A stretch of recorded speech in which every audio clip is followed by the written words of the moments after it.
Hi friends, I'm Shankar Pandey and this is Dr. USP channel. Affect theory suggests that this potential for emotions and feelings is pre-cognitive and pre-linguistic. It exists even before we think or we articulate our feelings. Affect theory brings back the biological body into social and cultural processes. It suggests that the potential for feelings and emotions exist in each of us. Let us see the power of emotions, affect theory explained in this video. Feelings. Human beings try to maximize positive emotions such as excitement and enjoyment and minimize negative emotions such as shame, distress and disgust. The affective turn of the 1990s represents a shift in focus in the humanities and social sciences. Prior to the affective turn, emotion and feeling were often seen as secondary to thought and reason. Affect theory is an approach to understanding human behavior and experience that takes into account our emotional responses and the complex ways they shape our interactions with the world. It emerged from a number of different academic disciplines, including psychology, philosophy, sociology, and cultural studies. Affect theory is based on the idea that emotions are not simply mental states but are also embodied experiences. This means that emotions are not just felt in the mind but also in the body. They can be felt in our muscles, our hearts, and our stomach. Emotions are not fixed states but are instead flows of energy that can be shaped by our thoughts and interactions with the world around us. Affect refers to the body's immediate response to stimuli, which is precognitive before thought and pre-verbal before language.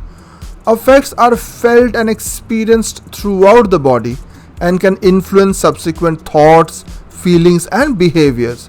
However, they are not always consciously recognized or understood. Affect is pre-personal, not yet conscious, and cannot be possessed by the individual. Affect is always present, a kind of backdrop energy buzzing and humming, out of which action emerges, but it is inaccessible to direct experience or even conscious control and management. This is why affect is said to be autonomous. This concept of affect allows social theorists to explain a variety of generally perplexing social and psychological phenomena. Consider a film or television series that captivates its audience. The creators carefully craft narrative, visual, and sound elements to evoke specific emotional responses. Often, suspenseful music precedes a shocking plot twist, or the visual narrative of a documentary might employ specific colors to create a certain mood. This creates an affective experience, drawing the audience into the story and the emotional journey of the characters.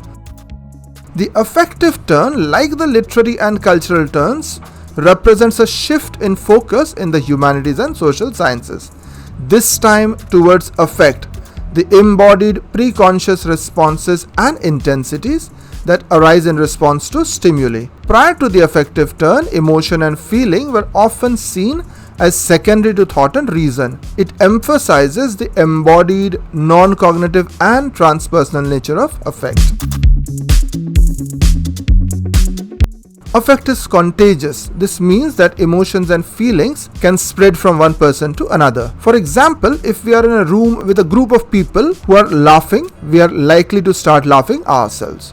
Or if we are in a room with a group of people who are crying, we are likely to start feeling sad ourselves. Emotions and feelings can have a real impact on our thoughts, actions, and behaviors. Even though the body possesses vast potentials for action and feeling, it actualizes only a few of these potentials. Precisely what gets actualized is heavily influenced by social and cultural processes.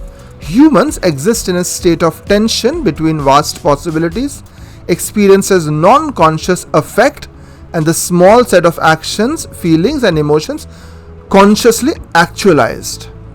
Sylvan Tompkins in 1962 proposed a theory of affect that identifies 9 basic affects: interest, excitement, enjoyment, surprise, anger, distress, disgust, dismay, shame, and fear. These affects are innate and universal. Brand Masumi in 1995 emphasizes the precognitive and pre-linguistic nature of emotion. Emotions are not just mental states but are also bodily experiences that are not always consciously felt or expressed. Humans are motivated to maximize positive emotions. For example, one study found that people are more likely to remember positive experiences than negative experiences. Another study found that people are more likely to help others when they are in a positive mood. Masumi's theory of affect is a valuable tool for understanding the ways in which emotions shape our experiences of the world.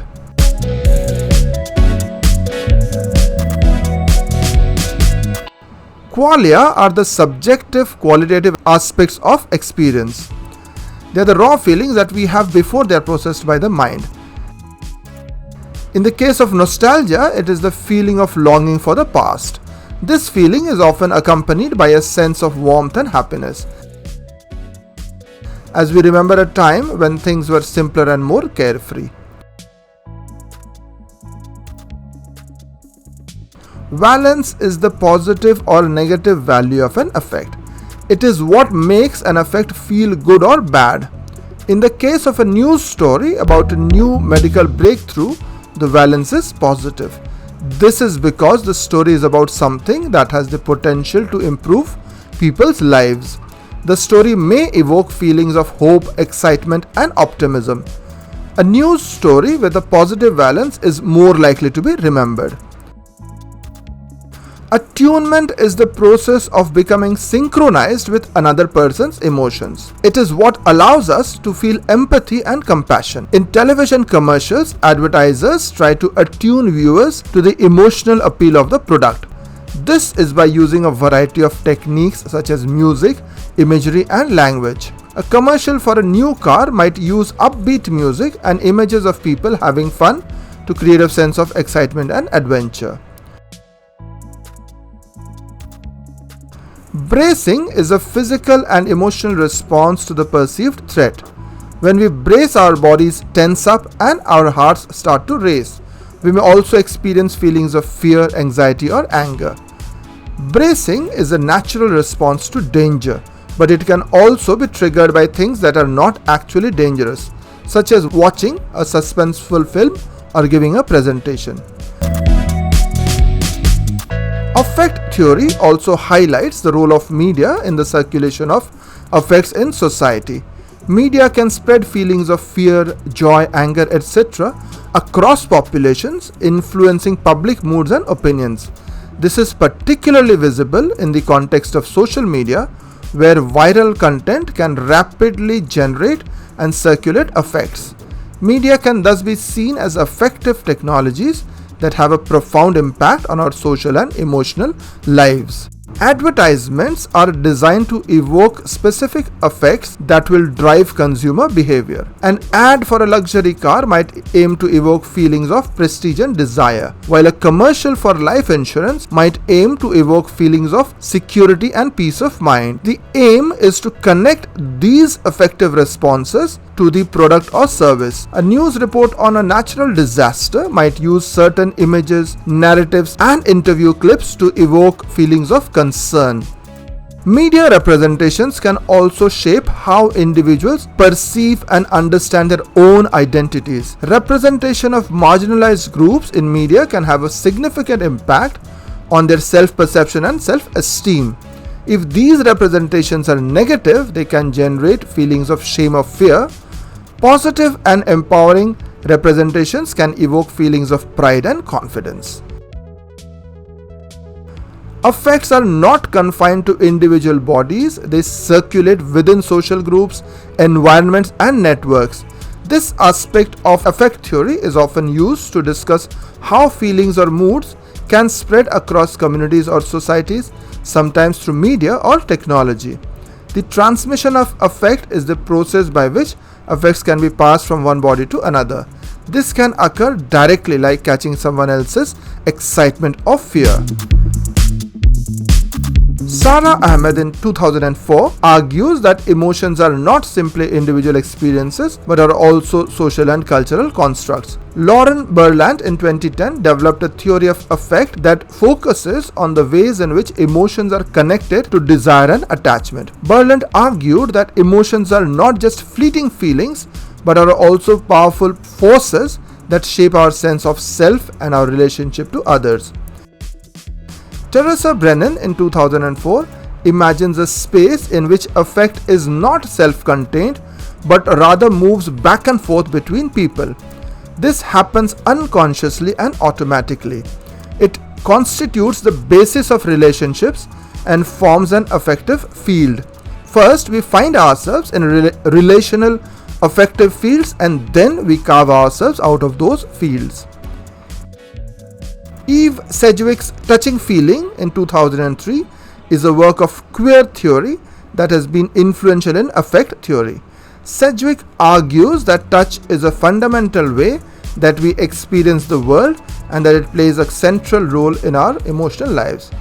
Gilles Deleuze and Felix Guattari's A Thousand Plateaus is another seminal work in affect theory.